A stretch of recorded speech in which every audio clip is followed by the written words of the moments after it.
କାହାଣୀ ପାର୍ଟ ଏକ କୁନି ଉଦ୍ଭାବିକା ଲିପ୍ସାଙ୍କ ମହୁଲ ଗୋଟାଇବା ଯନ୍ତ୍ର। ଦଶମ ଶ୍ରେଣୀରେ ଛାତ୍ରୀ ଲିପ୍ସା ପ୍ରଧାନ ବରଗଡ଼ ଜିଲ୍ଲାର ଭଟଲି ବ୍ଲକ ଅନ୍ତର୍ଗତ କମଗାଁ ସରକାରୀ ଉଚ୍ଚ ବିଦ୍ୟାଳୟରେ ପଢ଼ନ୍ତି। ବୟସ ସିନା କମ, ହେଲେ ମନ ତାଙ୍କର ବଡ଼ ଓ ଆଶା ଅସୁମାରୀ। ପାଠପଢ଼ାରେ ଖୁବ ଭଲ, ତା ସହ ନିଜ ଅଞ୍ଚଳର ଲୋକ ଓ ତାଙ୍କ ସମସ୍ୟା ସମ୍ପର୍କରେ ବି ସେ ବେଶ ଅବଗତ। ସେ ଦେଖିଛନ୍ତି ଗ୍ରୀଷ୍ମ ଋତୁ ଆସିଗଲେ ପଶ୍ଚିମ ଓଡ଼ିଶାର ଚାଷୀ ପରିବାର ମହୁଲ ଫୁଲ ସଂଗ୍ରହ କରି ପରିବାର ପ୍ରତିପୋଷଣ କରନ୍ତି। ବଡ଼ି ଭୋରରୁ ପୁରା ପରିବାର ଲୋକେ ନିଜ ଚାଷ ଜମିରେ ଥିବା ମହୁଲ ଗଛ ତଳକୁ ଯାଇ ମହୁଲ ଫୁଲ ଗୋଟାଇବାରେ ଲାଗି ପଡ଼ନ୍ତି। ଉଦୁଉଦିଆ ଖରାରେ ମଧ୍ୟ ସେମାନେ ମହୁଲ ଫୁଲ ଗୋଟାଇଥାନ୍ତି। ଏହାଦ୍ୱାରା ଭଲ ରୋଜଗାର ହୁଏ ସତ, ହେଲେ ଏଭଳି ଗୋଟି ଗୋଟି କରି ମହୁଲ ଗୋଟାଇବା ଦ୍ୱାରା ଅଣ୍ଟା ବ୍ୟଥା ହୋଇଥାଏ। ଆବହମାନ କାଳରୁ ଏହି କାମ ଚାଲି ଆସୁଥିବା ଯୋଗୁଁ ଚାଷୀ ପରିବାର ଏହାକୁ ଏକ ପରମ୍ପରା ବୋଲି ମନେକରି ପରିଶ୍ରମକୁ ଭୁଲି ଯାଆନ୍ତି। ମହୁଲ ଫୁଲ ଗୋଟାଇବାର ଅନ୍ୟ କୌଣସି ପଦ୍ଧତି କି ଯନ୍ତ୍ର ବି ନାହିଁ।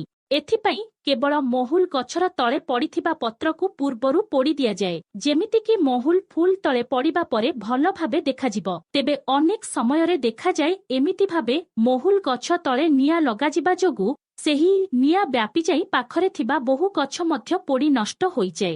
ଏସବୁ ସମସ୍ୟାକୁ ପିଲାଟି ଦିନରୁ କମଗାଁ ଗ୍ରାମର ବିଶିକେଶନ ପ୍ରଧାନ ଏବଂ ଆରତୀ ପ୍ରଧାନଙ୍କ ଝିଅ ଲିପ୍ସା ଦେଖିଥିଲେ ଓ ତାକୁ ଅଙ୍ଗେ ନିଭେଇଥିଲେ ମଧ୍ୟ, କାରଣ ସେ ବି ପରିବାର ସହିତ ବିଲକୁ ଯାଇ ମହୁଲ ଫୁଲ ଗୋଟାଉଥିଲେ। ତେଣୁ ଏହାର କିଛି ସମାଧାନ ପାଇଁ ଅନେକ ଥର ଚିନ୍ତା କରିଥିଲେ। ଶେଷରେ ନିଜ ବିଜ୍ଞାନ ଶିକ୍ଷକ ସୁବୋଧ କୁମାର ସାହୁଙ୍କ ଦିଗ୍ଦର୍ଶନ ଏବଂ ମାତାପିତାଙ୍କ ପ୍ରେରଣା ଓ ସହାୟତାରେ ସେ ଏକ ଯନ୍ତ୍ର ତିଆରି କଲେ। ତାକୁ ସେ ପ୍ରଥମେ ବ୍ଲକ ସ୍ତରୀୟ ବିଜ୍ଞାନ ମେଳାରେ ପ୍ରଦର୍ଶନ କରିଥିଲେ। ସେଠାରେ ତାଙ୍କର ଏହି ପ୍ରୟାସକୁ ସମସ୍ତେ ପ୍ରଶଂସା କରିଥିଲେ। ପରେ ସେହି ପ୍ରକଳ୍ପ ଜିଲ୍ଲା ସ୍ତରୀୟ ବିଜ୍ଞାନ ମେଳାକୁ ମଧ୍ୟ ମନୋନୀତ ହୋଇଥିଲା। ଏହାପରେ ଲିପ୍ସାଙ୍କ ଏହି କ୍ଷୁଦ୍ର ପ୍ରକଳ୍ପ ରାଜ୍ୟ ଓ କେନ୍ଦ୍ର ସ୍ତରରେ ବି ଆଦୃତ ହୋଇପାରିଲା। ଏହା ସହିତ ବୈଜ୍ଞାନିକମାନଙ୍କ ସ୍ୱୀକୃତି ମଧ୍ୟ ମିଳିଲା।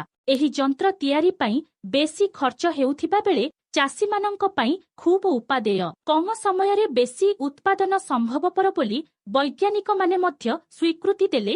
ଏଥିପାଇଁ ଏହି ମହୁଲ ଗୋଟାଇବା ଯନ୍ତ୍ର APJ Abdul Kalam ignite award ପାଇଁ ମନୋନୀତ ହେଲା। ଏହା ସହିତ ଅହମ୍ମଦାବାଦ IIM ପରିସରରେ ଏକ ଭବ୍ୟ ଉତ୍ସବରେ ଭାରତର ରାଷ୍ଟ୍ରପତି ପ୍ରଣବ ମୁଖାର୍ଜୀ ଲିପ୍ସାଙ୍କ ମାତାପିତା ମଧ୍ୟ ଉପସ୍ଥିତ ଥିଲେ। ଆଉ ଝିଅର କୃତିତ୍ୱରେ ଖୁବ ଗର୍ବ ଅନୁଭବ କରିଥିଲେ ବୋଲି ପରିବାର ବର୍ଗ କହନ୍ତି। କେବଳ ମାତା ପିତା ନୁହନ୍ତି, ତାଙ୍କ ଗାଁର ପ୍ରତ୍ୟେକ ଅଧିବାସୀ ଓ ସେ ପଢୁଥିବା ବିଦ୍ୟାଳୟରେ ପ୍ରତ୍ୟେକ ଛାତ୍ରୀଛାତ୍ର, ପ୍ରଧାନ ଶିକ୍ଷକ ବି ଖୁବ ଗର୍ବିତ। ଯେବେ ଯେବେ ନାରୀ ଘରର ଏରୁଣ୍ଡି ଦେଇଛି, ସଫଳତା ତା ପାଦ ଛୁଇଁଛି ଆଉ ପ୍ରମାଣିତ କରିଦେଇଛି ସେ ନୁହେଁ ଦୁର୍ବଳ।